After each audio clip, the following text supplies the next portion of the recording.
Sahabat kreatif, para pemuda, pemudi, remaja masjid di mana saja Anda berada. Dari sila yang pertama memiliki arti bahwa Indonesia mempercayai adanya ketuhanan.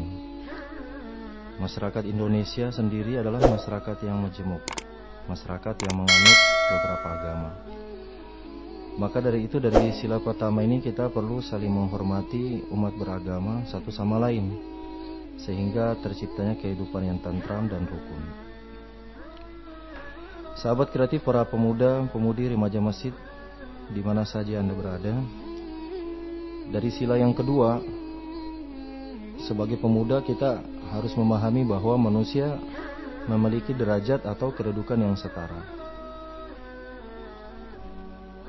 Yang membedakan kita adalah ketakwaan kita kepada Allah Subhanahu wa taala. Maka dari itu manusia tidaklah seharusnya menguasai manusia yang lain. Hal ini tentunya bertentangan dengan pri kemanusiaan. Sebagai pemuda hendaklah kita menjaga dan membantu sesama untuk kedamaian negara Indonesia.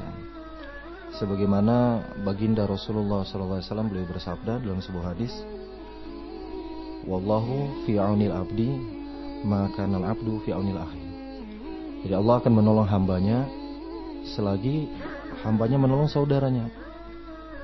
Jadi hakikatnya secara zahirnya kita menolong saudara kita, nah tapi pada hakikatnya adalah kita menolong diri kita sendiri.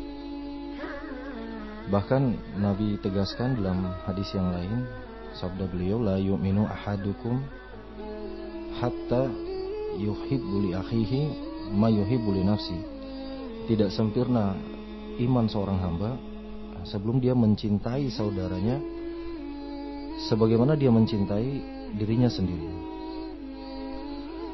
Untuk itulah sahabat kreatif, para pemuda, pemudi, remaja masjid di mana saja Anda berada pada hari lahirnya Pancasila ini, hendaklah kita betul merenungi daripada makna dari setiap sila. Dari sila yang ketiga ini, persatuan Indonesia.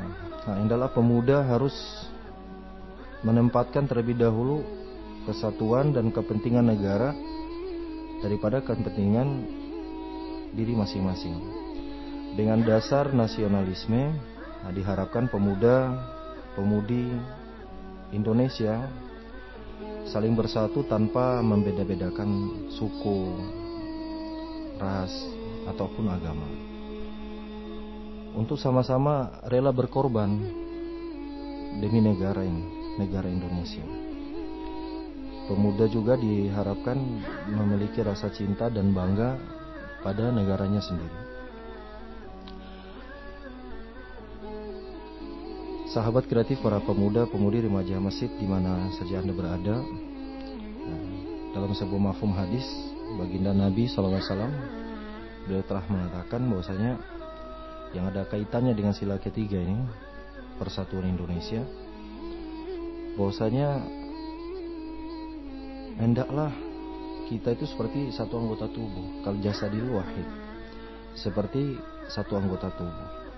Yang mana ketika satu anggota tubuh ini merasa sakit, maka seluruh anggota tubuh yang lain pun merasakan sakit juga. Nah, inilah makna daripada implementasi dalam kehidupan kita beragama. Sahabat kreatif, para pemuda, pemudi, remaja masjid di mana saja Anda berada. Dari sila keempat ini, pemuda diharuskan untuk tidak memaksakan kehendaknya kepada orang lain demi untuk mengutamakan kepentingan dirinya sendiri. Dan hendaknya pemuda selalu menjunjung tinggi musyawarah yang jujur dan bertanggung jawab untuk mencapai daripada mufakat. Sebagaimana Allah Subhanahu wa taala telah firmankan di dalam Al-Qur'anul Karim, A'udzubillahi minasyaitonir rajim. walladzina istajabu li rabbihim wa aqamu salata wa amruhum syura bainahum wa mimma razaqnahum yunfikun. Dalam Al-Quran Allah Subhanahu wa ta'ala mendudukan daripada betapa pentingnya kita meletakkan segala sesuatu dalam musyawarah ini. Allah dudukan musyawarah ini diapit oleh dua perintah Allah yang merupakan rukun di dalam Islam. Nah, Salat ini merupakan rukun dalam ibadah. Zakat juga rukun dalam ibadah. Dan Allah Subhanahu wa ta'ala meletakkan daripada musyawarah ini rukun juga. Sehingga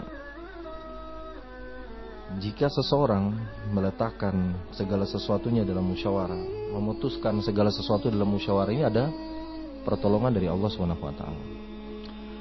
Nusrah goibiyah, pertolongan Allah SWT yang goib akan Allah datangkan jika kita menyelesaikan dengan musyawarah. Dalam hadis lain, Nabi beliau telah bersabda bahwasanya yang kurang lebih mafhumnya, tidak merugi orang yang beristikharah dan tidak akan menyesal orang yang bermusyawarah. Nah, untuk itulah sahabat kreatif, para pemuda, pemudi, remaja masjid, di mana saja Anda berada, hendaklah kita lebih mengutamakan daripada kepentingan orang banyak. Nah, dengan cara kita meletakkan segala sesuatu di dalam hasil musyawarah. Khalifah Umar bin Khattab radhiyallahu anhu, beliau pernah mengatakan, saya lebih baik salah dalam musyawarah daripada saya benar tapi di luar musyawarah. Kenapa, kata alim ulama? Karena salah dalam musyawarah ini ada nusrah, ada pertolongan dari Allah Subhanahu wa ta'ala. Sedangkan kita benar tapi di luar hasil musyawarah, nah ini tidak ada pertolongan dari Allah Subhanahu wa ta'ala. Sahabat kreatif, para pemuda, pemudi, remaja masjid, di mana saja Anda berada, ini jadi pelajaran bagi kita dari sila keempat ini.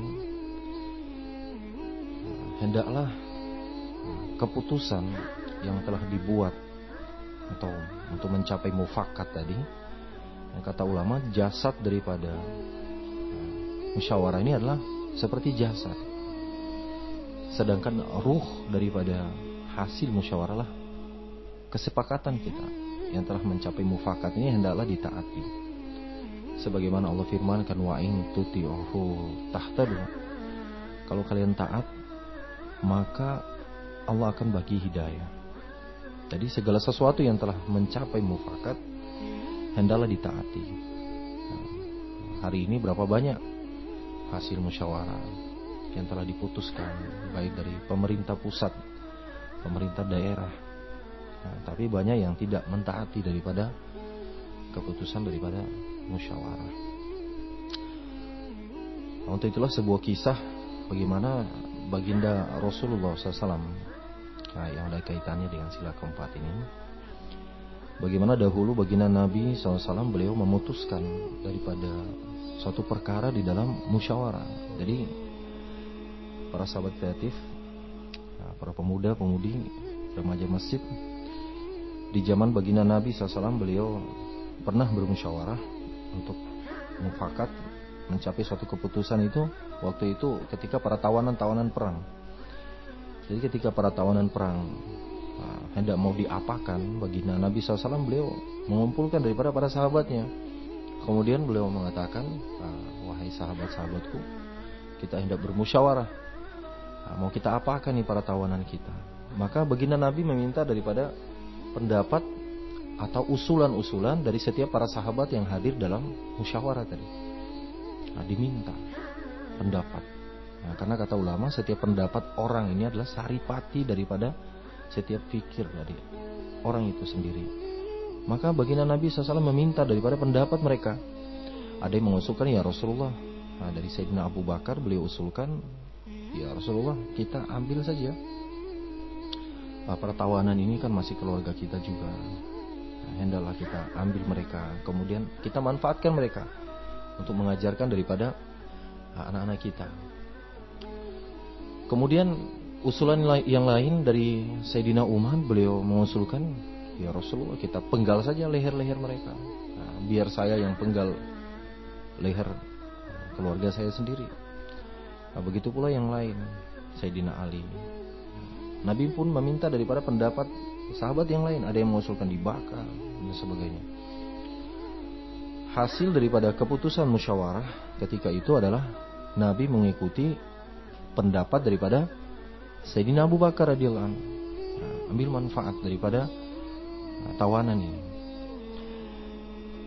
Sehingga sahabat kreatif,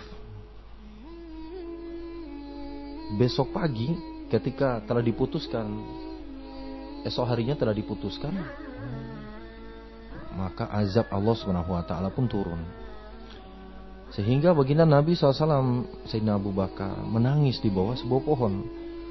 Maka bertemulah Sayyidina Umar radhiyallahu anhu, mengatakan, ya Rasulullah, wahai Abu Bakar, apa yang menyebabkan kalian menangis? Nah, beritahukanlah kepada saya sehingga saya pun menangis. Maka baginda Nabi SAW, beliau telah bersabda, wahai Umar, sesungguhnya Allah Subhanahu wa taala menyukai daripada usulan kamu.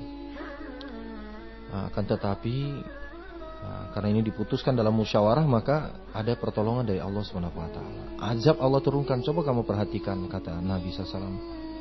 Daun-daun pun menguning ketika itu. Semua pohon yang ada di situ daunnya menguning. Nah, kemudian Nabi telah bersabda, wahai Umar, seandainya azabnya Allah Subhanahu wa taala turun ini dan sampai ke bumi, maka tidak ada satu makhluk pun yang selamat kecuali engkau, wahai Umar. Nah, inilah pelajaran bagi kita dalam memperingati hari Pancasila ini. Hendak kita ambil daripada makna sila keempat ini. Seorang baginda Nabi SAW, seorang Nabi yang mulia, Nabi yang agung. Begitu pula seorang khalifah besar, sekelas daripada Khalifah Umar bin Khattab radhiyallahu anhu. Beliau pun telah mengatakan, saya lebih baik salah dalam musyawarah daripada saya benar tapi di luar musyawarah. Karena beliau telah melihat sendiri dengan mata kepala beliau bagaimana pertolongan Allah SWT Allah datangkan ketika suatu perkara diputuskan dalam musyawarah. Sahabat kreatif, para pemuda, pemudi, remaja masjid di mana saja Anda berada, dari sila kelima ini ditegaskan bahwa prinsip keadilan sosial adalah prinsip yang harus ditegakkan dalam masyarakat. Keadilan sosial bertujuan untuk membahagiakan semua masyarakat dengan adil, tidak ada penindasan atau penghinaan.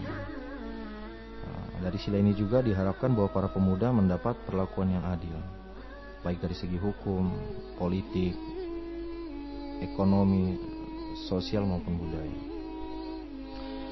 Sehingga tujuannya adalah tercapainya negeri yang baldatun thayyibatun wa rabbun ghafur. Negeri yang selaras antara kebaikan alam dan kebaikan perilaku daripada penduduknya. Sebagaimana kita telah mendengar kisah seorang khalifah di zaman dahulu, yaitu Khalifah Umar bin Abdul Aziz rahmatullah alaih. Sehingga alam ketika itu bukan hanya manusia saja yang merasakannya, tapi selaras antara alam dan penduduknya. Sehingga kita telah mendengar di zaman beliau Khalifah Umar bin Abdul Aziz rahmatullah alaih, yaitu serigala, domba ini pun akur. Jadi binatang pun akur ketika zaman beliau. Serigala dan domba diceritakan makan satu nampan, makan satu tempat. Allah Akbar. Jadi dengan sila kelima ini, jika kita betul-betul memaknai daripada setiap poin daripada sila ini, maka sesungguhnya apa yang telah disusun oleh negara kita, para pendahulu kita, ini merupakan daripada landasan kita. Sebagaimana seorang imam mengatakan, Imam Malik rahmatullahi beliau mengatakan, tidak akan menjadi baik kurun umat terakhir abad ini, kecuali perbaikannya mengikuti perbaikan daripada umat-umat terdahulu. Ini para pendahulu kita, mereka telah merumuskan daripada Pancasila ini. Maka kita sebagai penerusnya, sebagai pemuda, pemudi, para remaja, khususnya remaja masjid, hendaklah betul-betul kita mengamalkan jadi Pancasila ini sebagai pedoman hidup negara Indonesia nih, karena dia merupakan landasan negara kita, negara Indonesia, dan kita harusnya bangga menjadi warga negara Indonesia dengan berpedoman kepada Pancasila dan Undang-Undang Dasar 1945. Begitu pula sebagai hambanya Allah Subhanahu wa taala dan sebagai umat baginda Rasulullah Muhammad SAW, kita juga tidak terlepas daripada pedoman kita, yakni Al-Quran dan hadis. Yang mana beliau sallallahu alaihi wasallam, beliau telah bersabda, taraktu fikum amraini lan tadillu ma tamassaktum bihima, kitabullah wa sunnatun nabi. Jadi beliau telah sabdakan tidak akan tersesat kalian. Taraktu fikum, kalian tidak akan tersesat apabila kalian berpegang kepada dua perkara, yakni Al-Quran dan hadis. Sebagaimana kata alim ulama, manusia bisa melihat di dunia ini karena ada dua cahaya. Jadi manusia bisa membedakan apapun yang ada di dunia ini karena ada dua cahaya. Yang pertama adalah cahaya matanya, yang kedua adalah cahaya matahari atau cahaya lampu. Cahaya dari dalam dan cahaya dari luar. Apabila tidak ada dua cahaya ini, maka manusia itu sendiri tidak akan bisa membedakan apapun yang ada di dunia ini. Dia tidak akan bisa membedakan mana yang hak, mana yang batil, mana yang halal, mana yang haram. Kenapa? Karena tidak ada dua cahaya ini. Walaupun hanya ada satu cahaya misalnya dari cahaya dalam, cahaya dari cahaya matanya, namun kalau tidak ada cahaya matahari, gerhana misalnya, maka dia tidak akan bisa melihat di dunia. Dia tidak akan bisa membedakan apapun yang ada di dunia ini. Mana mobil, mana motor, semua pun kelihatannya sama, warnanya gelap. Begitu pula walaupun matahari ini terang benderang pada siang hari, namun cahaya matanya tidak ada, alias buta, dia pun tidak bisa membedakan apapun yang ada di dunia. Begitulah para alim ulama, mereka memberikan perumpamaan, memberikan tamsilan kepada kita. Manusia di dunia bisa membedakan mana yang hak, mana yang batil, apabila ada dua cahaya ini, yaitu Al-Quran dan hadis. Begitu pula negara kita, dalam berkehidupan berbangsa, bernegara ini, hendaklah betul-betul kita memahami dua perkara ini, Pancasila dan Undang-Undang Dasar 1945.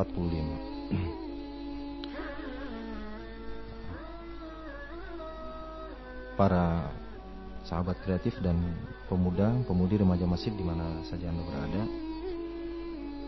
Pancasila ini bukan agama. Namun Pancasila juga tidak bertentangan dengan agama, karena yang merumuskannya ini adalah para alim ulama dan para pendahulu kita. Pancasila ini sendiri kita tidak gunakan juga untuk menggantikan daripada kedudukan agama dalam kehidupan kita. Kita harus memilah mana pedoman hidup kita sebagai hamba Allah umat Muhammad SAW, mana pedoman kerja kita sebagai hamba Allah umat Muhammad SAW, dan dalam bernegara.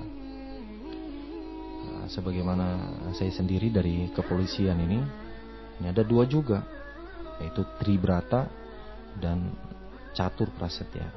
Tribrata ini adalah pedoman hidup seorang anggota kepolisian Republik Indonesia. Ini pedoman hidupnya Tribrata.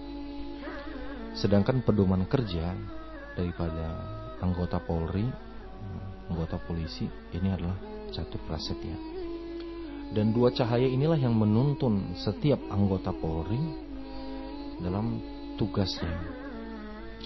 Jadi intinya jika seorang hamba Allah, umat Muhammad SAW betul-betul mempedomani ini, mempedomani Al-Quran dalam menjalankan perintah Allah SWT, dia mengikuti apa yang telah dianjurkan, yang diajarkan baginda Nabi SAW, yaitu hadis, maka kata Nabi, taraktu fikum amraini lan tadillu abada, maka kalian tidak akan tersesat selama-lamanya.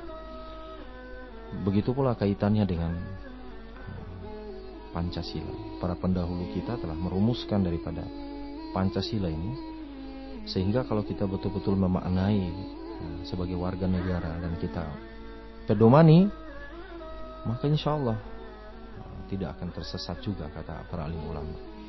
Begitu pula kami sendiri dari anggota kepolisian, kalau betul-betul kita mengamalkan ini, maka Allah Subhanahu wa Ta'ala akan berikan hidayah, Allah akan berikan keberkahan.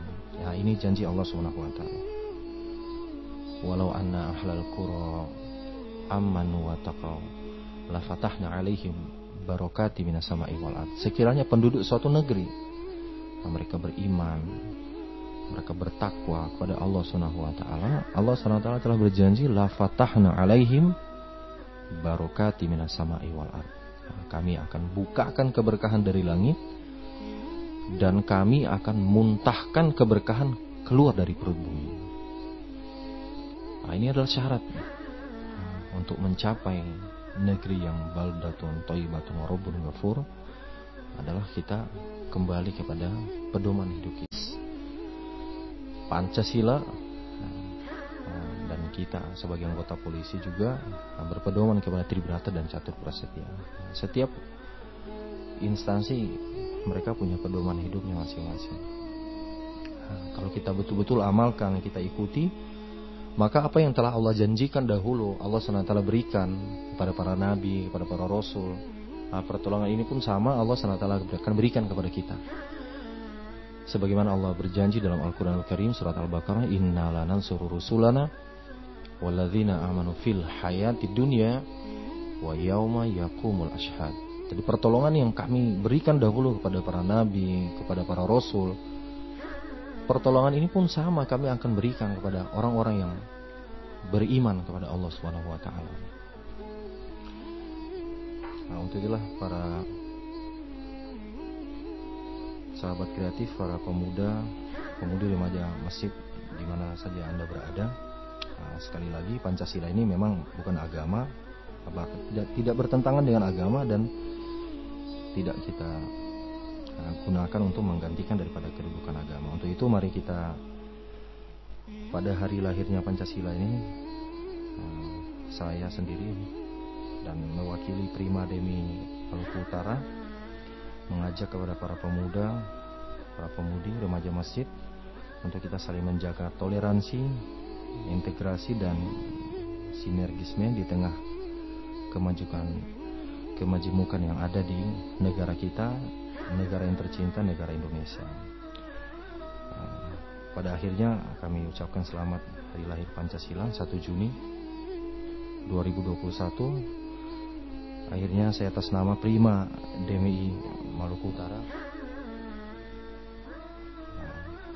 Brigpol Muhammad Faisal dari Polres Ternate, Polda Maluku Utara, mengucapkan wa kafa billahi syahida, subhanakallahumma bihamdik, astaghfiruka wa atubu ilaik. Wassalamualaikum warahmatullahi wabarakatuh.